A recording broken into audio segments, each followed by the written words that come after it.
Welcome to the Lunchtime Broadcast, where we highlight the news making waves, ranging from current affairs to community stories, sports and economic news. Here are the headlines. President Nangolo Mbumba delivers maiden State of Nation address. All the members of the Karasburg Town Council suspended without pay. And internet outage reported in parts of Africa. I am Ashwin Berry and this is NMH at 1. Follow all our programs on oneup2.com or DSTV 285 and GoTV 25 in Namibia. Let's head to the midday news update.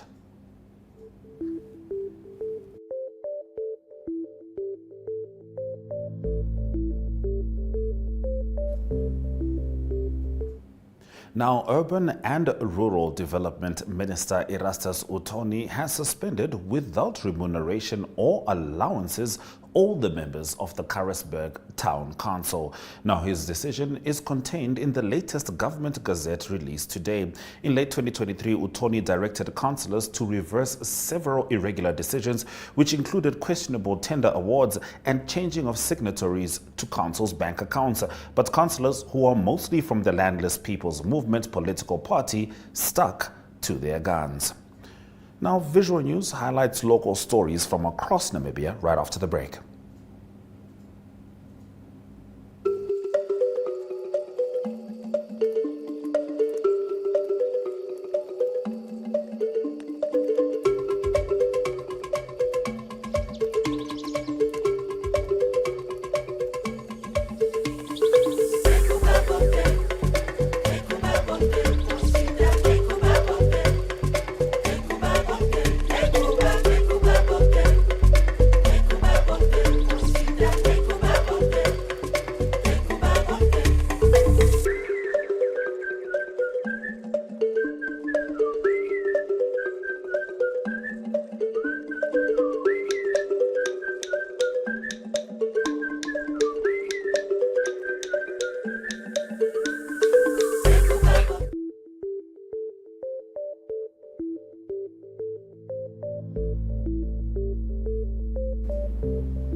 All right, getting into our visual news, President Nangolo Mbumba on Thursday delivered his maiden State of the Nation address, in which he paid homage to his predecessors, the late Dr. Hageji Geingob, former President Hifikepunye Pohamba, and founding father Dr. Sam Nujoma. Now, Mbumba, among other issues, highlighted that a significant percentage of this year's national budget would be targeted towards social sectors, including health, social welfare, and education programs.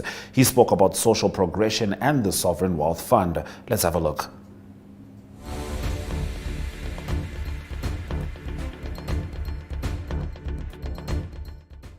Sovereign Wealth Fund. In recognition of the need to prepare for a bountiful harvest to come, we seeded the Velvicia Sovereign Wealth Fund. We are committed to ensure that the fund is transparent and accountable to the Namibian people, which means to you, members of parliament. I am pleased to report that since its establishment, the fund's investment returns have grown from the initial seed capital of 262 million Namibian dollars to 425 million. Namibia's economic trajectory is promising, with a projected medium-term growth forecast between 3 and 4%. On social progression, President Geingob envisaged a Namibia free from hunger and poverty, a Namibia where no one feels left out. We therefore appreciate the fact that 50% of this year's budget has been allocated to the social sectors of health and social services, basic and higher education, and poverty eradication, gender equality, and social welfare initiatives. This is the Namibian government's enduring investment into our most valuable resource, which is our own people. During the period under review, to achieve zero death from hunger, poverty, the following were achieved. 330,000 households, including 33,000 marginalized households, received drought relief on monthly basis. 57,581 farmers were capacitated in crop, livestock production, animal health, horticulture, poultry, among others. In addition, 354 tractors and other equipment were employed to farmers countrywide through the Namibia Agricultural Mechanization and Seed Implementation Program. Government resolved to reignite productivity in green schemes by outsourcing their operations through competitive leasing. Of the 4 green schemes placed on the market, the Uvungu Dairy Project and the Orange River Irrigation Project have been awarded to potential investors.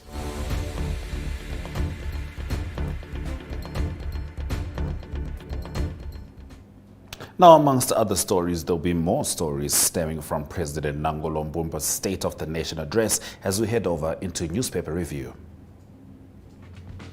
Welcome to My.NA Cars, your ultimate destination for everything automotive. I am your host, Diana Master. Teamwork makes the dream work, right? Discover the latest models, innovative technologies, and expert insights from our passionate hosts. Learn essential maintenance tips and get exclusive behind-the-scenes access to the automotive industry.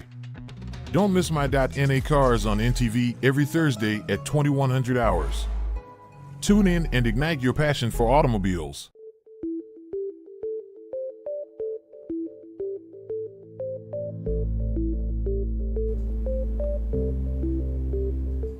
All right, now, President Nangolo Mbumba, who delivered his first and what might be his only State of the Nation address yesterday, said he will avail himself to testify in the Fishrot trial if he is summoned to do so. Mbumba was Secretary General of SWAPO when the alleged Fishrot crimes, which apparently funded party activities prior to the 2017 Congress, occurred. An ally of late President Hage Geingob, Mbumba aligned with Team Harambe at the Congress, which, according to testimony submitted to court, had its activities and logistics funded with Fishrot money. Now, Geingob denied that his campaign benefited from the scandal, which saw his supporters at that Congress, Ministers Saki Shangala and Bernard Esau, getting arrested in 2019. That's on the lead of Namibian Sun. Now, Namibia's population is expected to reach 6 million by 2050, an assessment by Ceres Capital has found. This follows the release of the preliminary census statistics this week by the Namibia Statistics Agency, which now places the population at just over 3 million, and which marks a population growth of 114% over the last 32 years.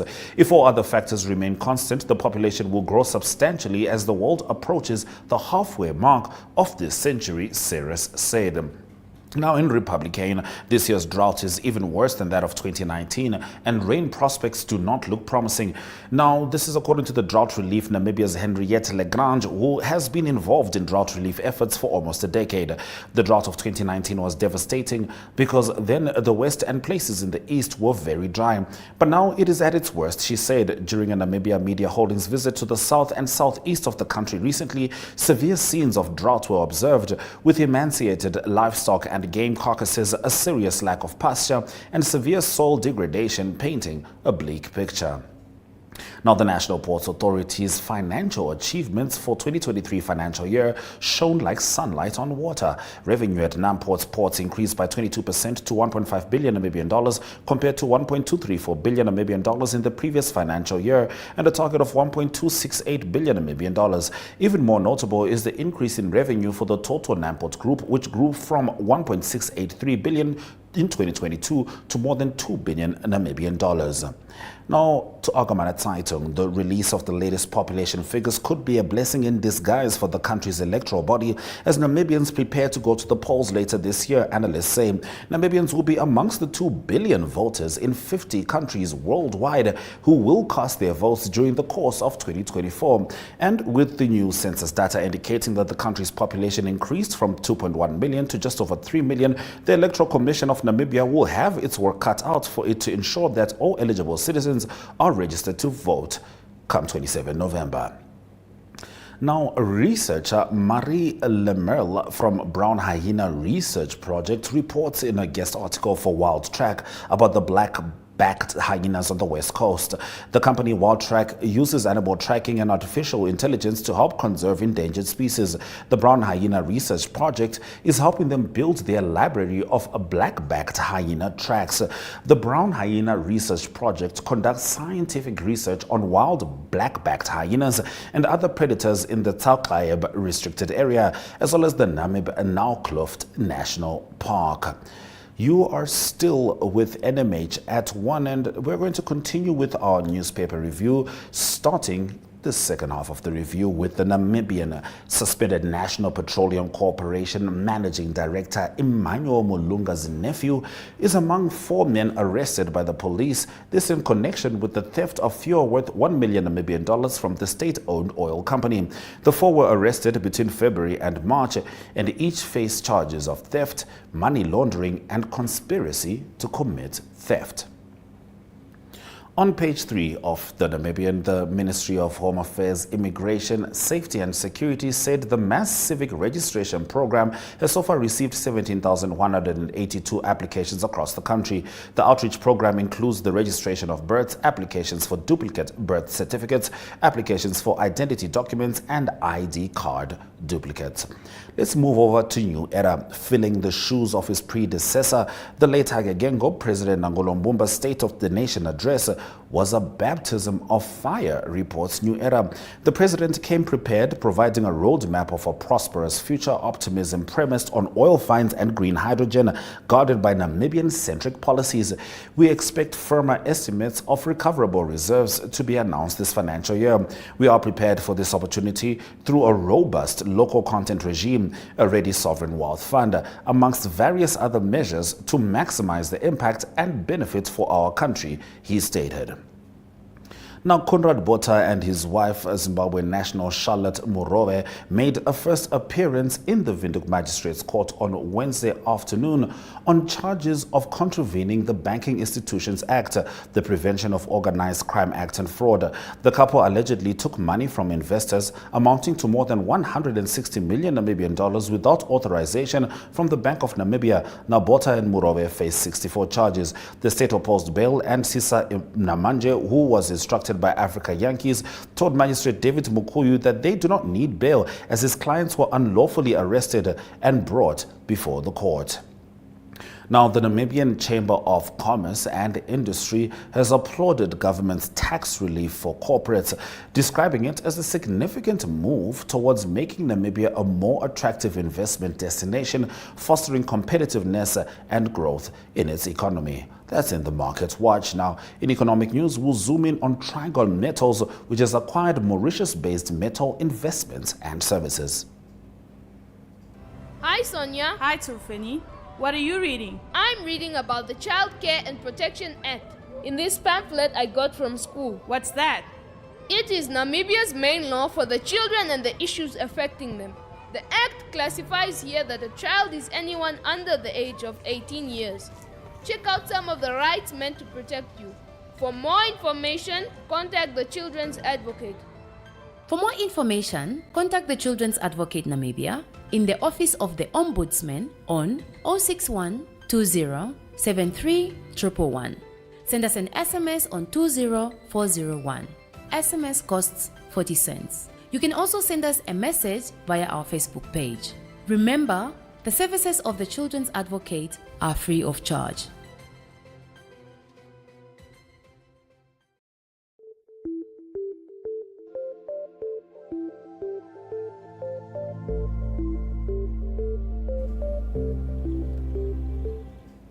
Now, Trigon Metals Inc., owner of the Combat Copper Mine, has acquired Mauritius-based Base Metal Investments and Services, which holds an option to acquire up to 70% stake in the Kalahari Copperbelt project in Namibia. This allows Trigon the right to attain up to 70% interest in Copperbelt exploration, which wholly owns the Kalahari Copperbelt project, the Canadian company said in a statement.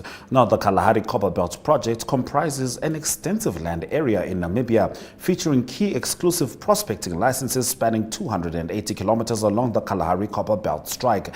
This belt is renowned for its hosting of exceptional copper and silver deposits.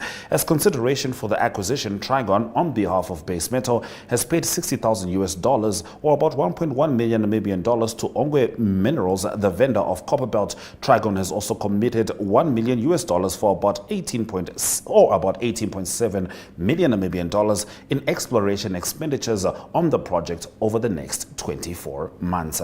Let's head over to the economic indicators.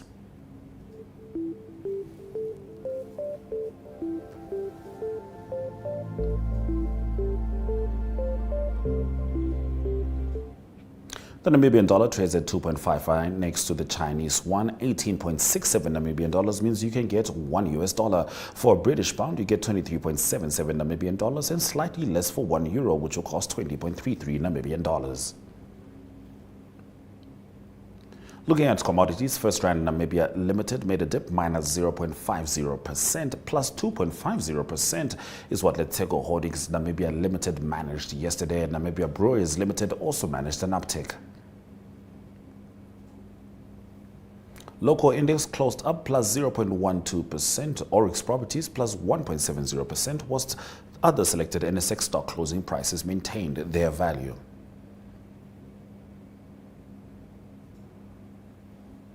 Looking at commodities, Brent crude oil minus 0.23%, whilst gold trades at $2,170.74 per ounce. Now, major internet disruption has been reported in various countries across Africa. Stay with us for more. Welcome to What's Cooking, where culinary passion meets expert insights. Somebody must really want to cook and want to cook good food. Immerse yourself in the bustling world of professional kitchens as top chefs create mouthwatering dishes. Join us for in-depth interviews as our host explores the experiences and expertise of our guest chefs. Don't miss out. Tune in to What's Cooking on NTV every Friday at 2100 hours and let the culinary adventure begin.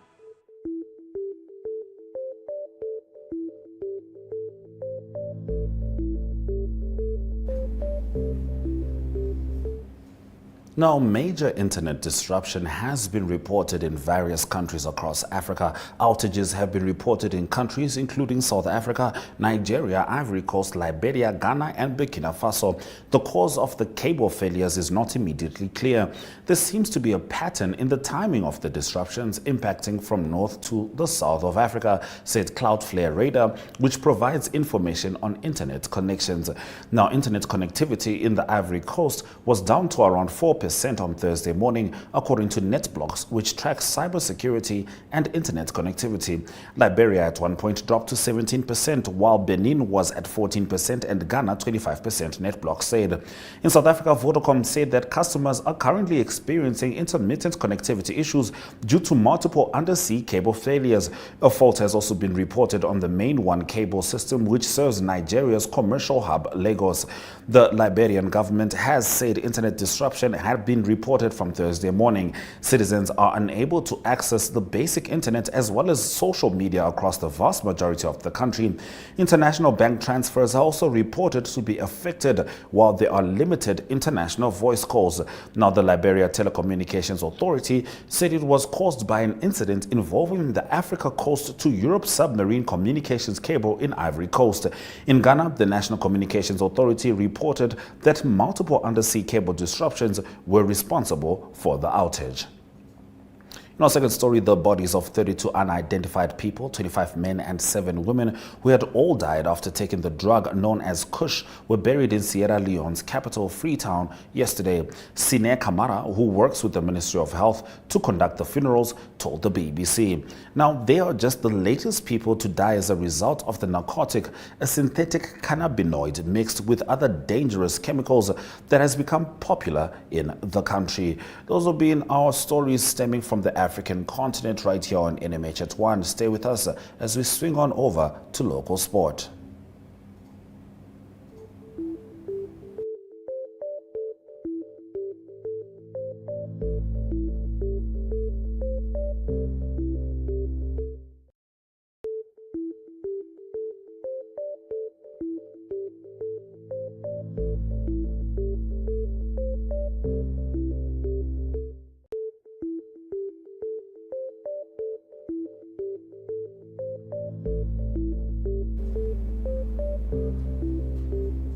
Now, Black Africa FC, who in their heyday appeared almost unbeatable as the kings of club football in Namibia, have been dealt another devastating and embarrassing blow. As the current bottom team in the NFA Southern Stream First Division, Black Africa has been fined 100,000 Namibian dollars after failing to honor 3-match fixtures in the division. The division's disciplinary committee ordered the club to settle the fine in 30 days from now. Now, the committee further decided that the relegation threatened former 5-time Premier League champions are docked 9 points. This as a result of failing to play against 11 Arrows Blue Boys and Latinos FC. Netball Namibia will compete in the Africa World Cup Under-21 qualifiers in Pretoria from Sunday until the 24th of March, with the ambitious goal to qualify for the Netball World Youth Cup that will take place in Gibraltar next year. The team is captained by Elizabeth Bessa, who helped UNAM Jaguars qualify for the MTC Namibia Premier League. The youthful side declares themselves eager and ready to not just participate but compete at the qualifiers. Now, neither of them are reigning champions, but the weight of expectation of any clash between FNB UNAM and FNB Wanderers will ensure another eagerly awaited spectacle on the opening weekend of the 2024 Namibia Rugby Union Premier League. Title holders Trasco United, still under their winning coach Robbie Dixon, kick off their defense with a trip away to FNB Grootfontein, whose heavy pack of forwards presents a challenge like few others. For neutrals in the capital, a visit to the UNAM Stadium could be a rewarding experience to witness a meeting that over recent years has delivered several classics. Stay with us as we swing over to international sport.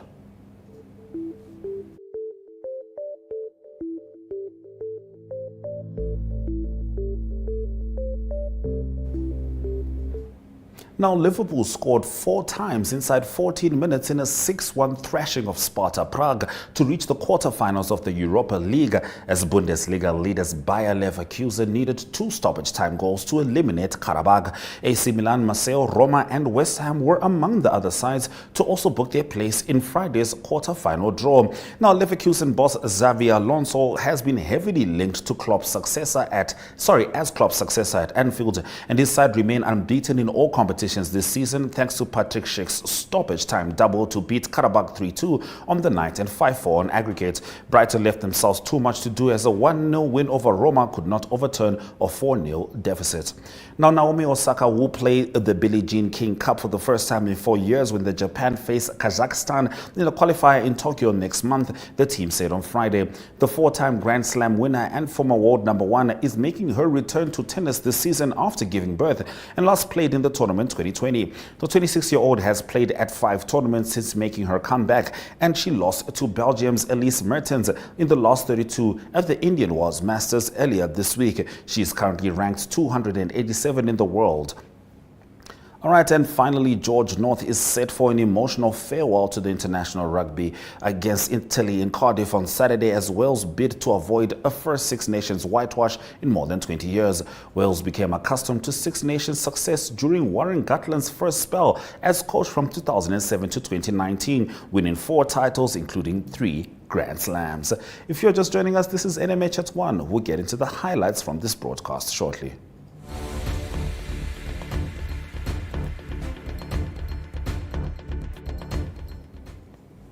So as we said, there's going to be rugby at the University of Namibia. You can catch that on NTV. Not sure which particular match, but you can always catch rugby action on NTV on Saturday. And yesterday, President Nangolo Mbumba delivered his State of the Nation address, packed with details for the future of Namibia. From me, Ashwin Bedi, and the NMH at One Team. Cheers.